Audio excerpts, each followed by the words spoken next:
Hello बच्चों, कैसे हो आप लोग। आज इस वीडियो में हम देखेंगे बीएलएलबी फिफ्थ सेमेस्टर का paper number 3 property law. Property law एक ऐसा सब्जेक्ट है जो एलएलबी और बीएलएलबी दोनों में ही है।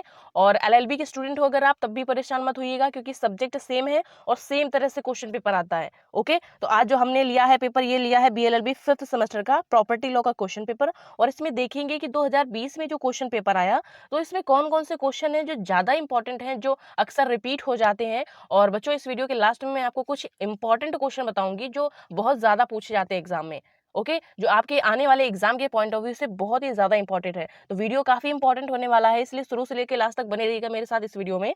और अगर चैनल पे पहली बार आए हो तो इस चैनल को जरूर सब्सक्राइब करिएगा, क्योंकि इसमें हम एलएलबी और बीएलएलबी के जितने भी सेमेस्टर्स हैं उनके question paper, solve question paper, syllabus, notes और एग्जाम अपडेट जैसे काफी इंपॉर्टेंट वीडियोस बनाते रहते हैं। तो ये सारे इंपॉर्टेंट वीडियोस आप भी ले पाओ, इनका फायदा उठा पाओ, इसलिए इस चैनल को जरूर सब्सक्राइब करिएगा। वीडियो पसंद आए तो लाइक करिएगा, दोस्तों के साथ शेयर करिएगा। ओके, तो चलिए शुरू करते हैं अपना वीडियो। तो फर्स्ट जो इसमें क्वेश्चन है आपका, भूमि से संलग्न वस्तुओं से क्या अभिप्राय, उदाहरण देते हुए समझाना है। तो इसमें आपको क्या करना है, शॉर्ट क्वेश्चन है, 4 नंबर का है, बहुत ज्यादा नहीं लिखना है। सिर्फ आपको कुछ लाइन में, एक पैराग्राफ में आपको लिखना है कि भूमि से संलग्न वस्तुएं क्या होती हैं, इनसे आप क्या समझते हो, और कुछ उसके आपको एग्जाम्पल दे देना है। बी नंबर क्वेश्चन आपका है, प्रतिलक्षित सूचना के अर्थ को स्पष्ट करना है। जो प्रतिलक्षित सूचना है इसका अर्थ आपको बताना है। सी नंबर क्वेश्चन है, संपत्ति का अंतरण करने में कौन सक्षम है, कौन व्यक्ति है जो संपत्ति का अंतरण कर सकता है। आप इसमें धारा बता सकते हो कि किस धारा में इसकी बात करी गई है, और क्या कौन व्यक्ति है जो संपत्ति का अंतरण कर सकते हैं या संपत्ति का अंतरण करने में सक्षम है। ठीक है, इसमें अगर प्रॉपर्टी लॉ में आप नंबर लाना चाहते हो तो धाराएं बहुत अच्छे से लर्न करिएगा, क्योंकि अगर धाराओं को हाईलाइट कर देते हो या अगर केसेस आपको लर्न है, वो बहुत ही ज्यादा इंपॉर्टेंट है। अगर केसेस आप लिख देते हो, चाहे आप शॉर्ट क्वेश्चन हो या लॉन्ग क्वेश्चन हो, एक छोटा सा लिख सकते हो कि इस केस में इसको ये कहा गया था, या इसमें इसके विषय में बताया गया था, या इस तरह से बोला गया था। आप केसेस जरूर लर्न करिएगा इस सब्जेक्ट में अगर आप नंबर लाना चाहते हो। ठीक है, तो इसी के साथ आप आगे बढ़ते हैं, देखते हैं डी नंबर क्वेश्चन आया, कपटपूर्वक आंतरण। जो कपटपूर्ण आंतरण, ये बहुत ही ज्यादा इंपॉर्टेंट क्वेश्चन है आपका, ये बहुत ज्यादा पूछा जाता है, कपटपूर्ण आंतरण क्या है। ठीक है, ई नंबर जो क्वेश्चन है, निहित हित और समाश्रित हित, इसमें आपको इसका अर्थ बताना है, उदाहरण देते हुए दोनों को एक्सप्लेन करना है। कभी कभी ये अलग से भी क्वेश्चन आ जाता है कि निहित हित क्या है, उदाहरण देते हुए समझाइए, या समाश्रित हित क्या है, उदाहरण देते हुए समझाइए। कभी कभी दोनों में डिफरेंस पूछ लिया जाता है। ठीक है, ये लॉन्ग क्वेश्चन में भी बहुत ज्यादा आता है, डिफरेंस उसमें काफी पूछा जाता है। ठीक है, ये दोनों क्वेश्चन आपके बहुत ही ज्यादा इंपॉर्टेंट है। एफ नंबर जो क्वेश्चन है, पट्टे एवं अनुज्ञप्ति में अंतर बताना है आपको। ठीक है, यानी लीज और लाइसेंस में आपको डिफरेंस बताना है क्या है। ठीक है, अगर कभी कभी पट्टे की डेफिनेशन भी आ जाती है कि पट्टा क्या है, पट्टे से आप क्या समझते हो, इसकी परिभाषा बताइए।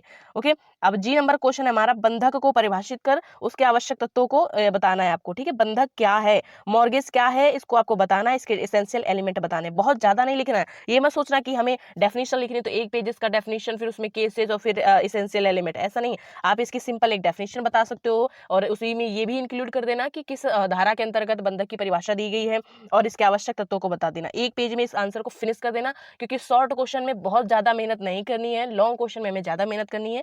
क्योंकि शॉर्ट क्वेश्चन में आप कितना भी अच्छा लिख दो, आपको 3 या 4 तो मिलते ही नहीं है, बहुत ही रेयर केस होता है कि 4 दे दे एग्जामिनर, लेकिन 3 से ऊपर एग्जामिनर आपको नंबर नहीं देगा। ठीक है, तो शॉर्ट क्वेश्चन में हमें मेहनत नहीं करनी है, शॉर्ट क्वेश्चन एक पेज का लिख दिया तो इनफ है। लॉन्ग क्वेश्चन में ज्यादा बड़ा करना, वहां पे टाइम ज्यादा देना है हमें। ओके, अब देख लेते हैं आगे। एच नंबर जो क्वेश्चन है आपका, अतिधारण द्वारा अभिधृति को समझाइए। आई नंबर क्वेश्चन है, सर्वस्व, ये आपका काफी इंपॉर्टेंट है। सर्वस्व आदाता से आप क्या समझते हो, बहुत ही ज्यादा इंपॉर्टेंट क्वेश्चन है। ठीक है, नेक्स्ट आपका जे नंबर क्वेश्चन है, चिर भोग सुखाधिकार को उदाहरण देते हुए आपको समझाना है। ये क्वेश्चन आपका ये भी काफी इंपॉर्टेंट है। कभी कभी सिर्फ आ जाता है कि सुखाधिकार क्या है, सुखाधिकार को आपको बताना होता है कि सुखाधिकार की डेफिनेशन आपसे सिंपल पूछ लेगा, सुखाधिकार की आवश्यक तत्व भी पूछ सकता है। ओके, इस तरह से एक क्वेश्चन आपका काफी इंपॉर्टेंट बन जाता है, विनिमय और विक्रय में डिफरेंस। ये भी बहुत ही ज्यादा इंपॉर्टेंट क्वेश्चन है, पूछ लेगा एग्जामिनर आपसे कि विनिमय और विक्रय में अंतर बताइए। और एक क्वेश्चन है आपका, शाश्वतता के विरुद्ध नियम, ये भी बहुत ही ज्यादा इंपॉर्टेंट क्वेश्चन है। ओके, और एक क्वेश्चन है आपका कि मोचन का अधिकार, मोचन का अधिकार हो गया, और आपका एक है विबंध का परिपोषण सिद्धांत, एक क्वेश्चन है आपका विबंध का परिपोषण सिद्धांत, ये भी काफी इंपॉर्टेंट क्वेश्चन है। इसलिए इन क्वेश्चन, शॉर्ट क्वेश्चन है, इनको भी काफी अच्छे से पढ़ लीजिएगा।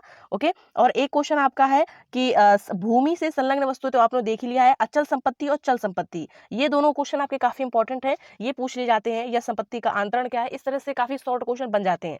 अब देख लेते हैं लॉन्ग क्वेश्चन। लॉन्ग क्वेश्चन में आपका जो पहला क्वेश्चन दिया हुआ है, संपत्ति के अंतरण पर लगाई गई वह शर्त जो अंतरण को पूर्णतया प्रतिबंधित करती है वो शून्य होती है, परंतु आंशिक प्रतिबंध युक्त शर्त विधि मान्य होती है। इस कथन की आपको विधिक प्रावधानों का उल्लेख करते हुए व्याख्या करना है। ये भी क्वेश्चन काफी इंपॉर्टेंट है, बहुत ज्यादा तो नहीं कह सकते हो, लेकिन हाँ ये पूछ लिया जाता है क्वेश्चन, काफी बार पूछ लिया गया है ये।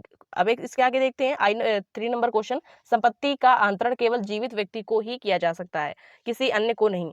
ठीक है, ये क्वेश्चन आपका काफी इंपॉर्टेंट है। इसमें क्या है कि जैसा कि हम सभी जानते हैं कि संपत्ति का अंतरण जीवित व्यक्ति के द्वारा जीवित व्यक्ति को ही किया जा सकता है। ठीक है, तो इसको आपको एक्सप्लेन करना है। ठीक है, यानी जो संपत्ति का अंतरण, एक प्रकार से आप संपत्ति का अंतरण और उसकी एक प्रकार से देख सकते हो उसकी वैध जो आवश्यक शर्तें हैं इनको कुछ एक्सप्लेन कर सकते हो।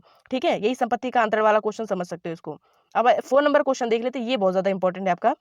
निर्वचन के सिद्धांत का आधार यह है कि जो व्यक्ति किसी दस्तावेज में अंतर्निहित लाभ को स्वीकार करता है उसे उसमें अंतर्निहित उत्तरदायित्वों को ग्रहण करना होता है। एक ये कह सकते हो कि ये जो निर्वचन का जो सिद्धांत है इसमें जो एक आधार है उस वाक्य को लिख दिया है, अब उसको एक्सप्लेन करना है। या फिर सिर्फ इतना आ जाए कि निर्वचन का सिद्धांत क्या, निर्वचन के सिद्धांत से आप क्या समझते हो, संपत्ति अंतरण अधिनियम में क्या इसके बारे में प्रावधान किया गया। चुनाव का सिद्धांत भी आ सकता है। ठीक है, इसके आधार क्या है, इस तरह से भी क्वेश्चन बन सकता है, लेकिन आपको वही आंसर है, बस क्वेश्चन अलग अलग तरीके से पूछ लिया जाता है। ठीक है, अब 5 नंबर जो क्वेश्चन है आपका, विबंध के द्वारा अनुदान की आपूर्ति के सिद्धांत से क्या तात्पर्य है। संपत्ति अंतरण अधिनियम की धारा 43 में आलोक में इस सिद्धांत की प्रयोज्यता की आवश्यक शर्तों का वर्णन करना है। जो धारा 43 में आपका बताया गया विबंध के द्वारा अनुदान की आपूर्ति का जो सिद्धांत है ये आपको इसमें एक्सप्लेन करना है। अब इसके बाद देख लेते हैं सेक्शन सी। सेक्शन सी में जो हमारा पहला क्वेश्चन दिया है, संपत्ति अंतरण अधिनियम की धारा 53 में वर्णित भागित पालन के सिद्धांत का प्रयोग ढाल के रूप में किया जा सकता है, ना कि तलवार के रूप में। यानी ढाल मीन्स बचाव और तलवार का यहाँ पर तात्पर्य है अधिकार से। ठीक है, और निर्णयित सुसंगत वादों का उल्लेख करते हुए समालोचना कीजिए। ये क्वेश्चन आपका बहुत ही ज्यादा इंपॉर्टेंट है। भागित पालन से रिलेटेड काफी क्वेश्चन पूछ लिया जाता है, कभी भागित पालन या आंशिक पालन के सिद्धांत का भी आ जाता है कि इसको एक्सप्लेन करना होता है। ठीक है, और इसी के साथ एक क्वेश्चन आपका और है, लंबित वाद के दौरान संपत्ति के अंतरण से संबंधित नियम या प्रावधानों की संपत्ति अंतरण अधिनियम के अंतर्गत व्याख्या कीजिए। और ये क्वेश्चन काफी इंपॉर्टेंट है, काफी बार आया हुआ है एग्जाम में, इसलिए इसको काफी अच्छे से पढ़िएगा आप लोग। बाकी मैं वीडियोस इस पे भी बनाने वाली हूँ प्रॉपर्टी लॉ पे, जिसमें आपको ये बता दूं कि इस तरह इसके क्वेश्चन किस तरह से सॉल्व किए जाते हैं एग्जाम में। ठीक है, और किस तरह से आप बहुत अच्छा आंसर लिख सकते हो। ओके, तो अब इसके बाद देख लेते हैं 7 नंबर जो क्वेश्चन आया है, एक बार बंधक सदैव के लिए बंधक के साम्यिक सिद्धांत के निर्णित वादों का उल्लेख करते हुए विवेचना देनी है। ये बंधक से आपका क्वेश्चन आया है, जो बंधक है तो उसी से आया। इसी की जगह आपका इस तरह से भी क्वेश्चन आ सकता है कि बंधक क्या है, बंधक को परिभाषित कीजिए या उसके आवश्यक तत्व बताइए। या क्वेश्चन इस तरह से इसके अलावा और आ सकता है कि बंधक के प्रकार बताइए, या बंधक और बंधकी के अधिकार और कर्तव्यों को बताइए। इस तरह से बंधक से रिलेटेड हर बार एक कोई ना कोई क्वेश्चन जरूर पूछा जाता है। पट्टा, पट्टा क्या है, पट्टे को परिभाषित कीजिए और उसके आवश्यक तत्वों का वर्णन करिए। किन परिस्थितियों में पट्टा समाप्त हो जाता है, तो ये भी क्वेश्चन इंपॉर्टेंट है। पट्टे से भी शॉर्ट या लॉन्ग में अक्सर क्वेश्चन पूछ लिया जाता है। विक्रय से भी क्वेश्चन पूछ लिए जाते हैं। ये क्वेश्चन है कुछ अल्टरनेट आ जाते हैं, जैसे पिछली बार अगर पट्टा आया होता तो अगली बार आ जाता है विक्रय। ठीक है, इस तरह से क्वेश्चन थोड़े चेंज हो जाते हैं। नेक्स्ट आपका 9 नंबर जो क्वेश्चन है, सुखाधिकार को परिभाषित करके विभिन्न प्रकार बताने आपको सुखाधिकार के। ठीक है, सुखाधिकार से रिलेटेड कोई ना कोई हर बार एक क्वेश्चन जरूर आता है, इसलिए सुखाधिकार टॉपिक बहुत ही ज्यादा इंपॉर्टेंट है। इसको आप लोग बहुत अच्छे से पढ़िएगा। एक दान टॉपिक है, इसको भी आप बहुत अच्छे से पढ़िएगा। एग्जाम में आ जाता है क्वेश्चन कि दान की परिभाषा बताइए, इसके विभिन्न लक्षणों की विवेचना कीजिए। ठीक है, तो ये क्वेश्चन आपका काफी इंपॉर्टेंट है, ये क्वेश्चन आ जाते हैं एग्जाम में। और आज के इस वीडियो में बस इतना ही, फिर मिलते हैं नेक्स्ट वीडियो में। बहुत जल्द हमारा इस एक वीडियो आने वाला है जिसमें हम जो हमने इंपॉर्टेंट क्वेश्चन बताए हैं इनको हम सॉल्व कर देंगे, जिससे कि आपको जो दिक्कत होती है कि इन क्वेश्चंस को सॉल्व कैसे करें वो दिक्कत दूर हो जाएगी आपकी। तो वीडियो कैसा लगा कमेंट में जरूर बताइएगा। वीडियो पसंद आए तो लाइक करिएगा, दोस्तों के साथ शेयर करिएगा। See you in the next video, till then bye bye, take care.